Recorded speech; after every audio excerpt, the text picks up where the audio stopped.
make a horrible face and wave, and I'll move on to somebody else. Next on the list, we have Jennifer Brown. Was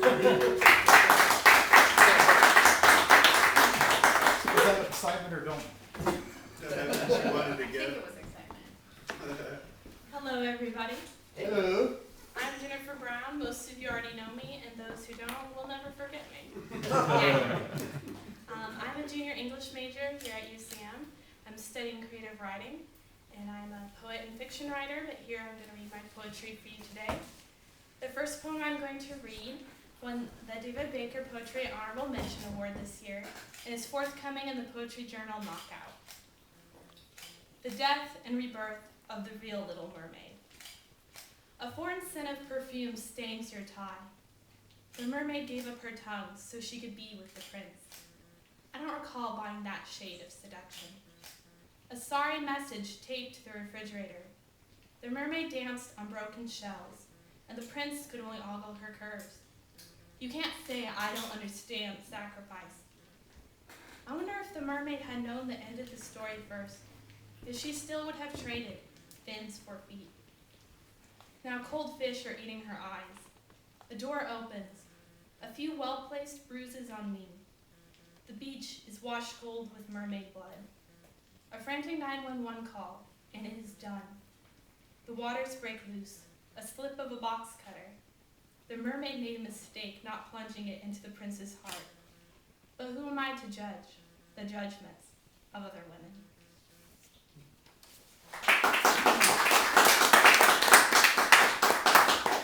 Thank you. My next poem is probably one of the happiest poems in my collection. Nobody dies. This is one of the poems that won the David Baker Honorable Mention Award for Poetry last year and was published in our student literary magazine, Arcade. Meditating with Emily Dickinson. The iris unfolds in a second, slow, before my startled eyes. It is the world's smallest secret and its most precious. For a moment, I can't breathe. Is this what you were looking for?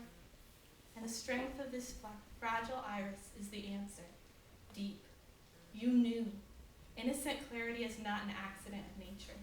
This is our God. Let's keep the Sabbath together at home. You saw the significant in the insignificant. Could you see the irises in your garden from your bedroom? Silent wonder. You were not as alone as you pretended to be.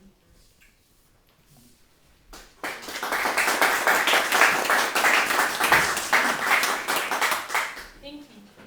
The next poem I'm going to read was inspired by our recent rainy weather.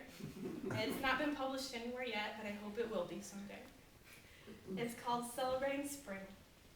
Worms blossom on sidewalk cracks, fat and gluey. They're all strung out like bloated noodles. And I'm not sure if they're dead or still alive, so I stomp them with my ringlets, just to make sure, until each one oozes into petals, like a flower on a pear tree. A bird chirps, and I smile.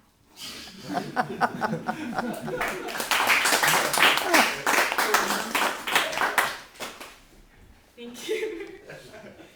My final poem is it's inspired by something I noticed at school, in the bathroom, but not like that.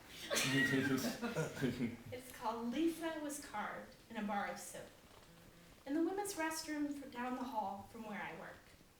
I always thought public bar soap is gross, so I used the dispenser. Still, I have to wonder if she was just there, like Kilroy, or if she wanted us to know that the soap was hers. Or maybe someone wishes she were Lisa. Did she use her nails, a pen, a pocket knife? Every day the scratching is less distinct. Lisa is fading with each wash.